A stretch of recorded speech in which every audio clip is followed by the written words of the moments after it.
Champions league is back guys.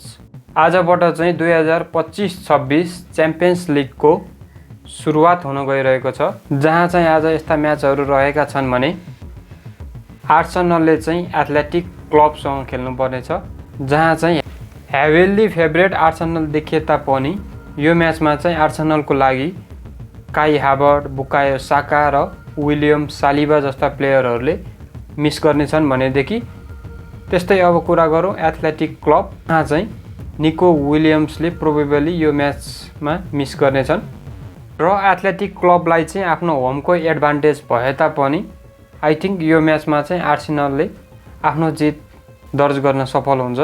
अब त्यस्तै कुरा गरौँ अर्को बिग म्याच, जहाँ चाहिँ जुभेन्टसले बोरुसिया डर्टमन्डसँग आफ्नो होममा खेल्नेछ भनेदेखि यो म्याच चाहिँ निकै नै कम्पिटेटिभ हुने देखिन्छ, जुन हिसाबले दुईटै टिमले खेल्छन् च्याम्पियन्स लिगमा। यद्यपि यो म्याचमा चाहिँ जुभेन्टसलाई आफ्नो होमको एडभान्टेज रहनेछ।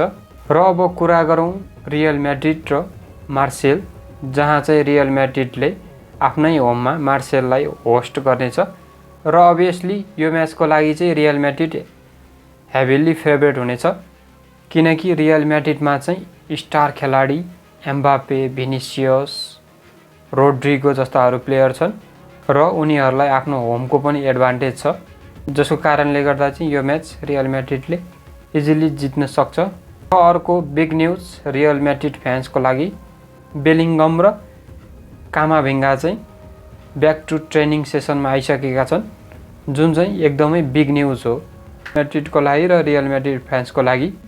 यद्यपि भोलिको म्याचमा चाहिँ यी दुईटै प्लेयरहरू नखेल्ने सम्भावना रहेको छ। आजको लागि चाहिँ भिडियो यति नै। Thank you for watching the video.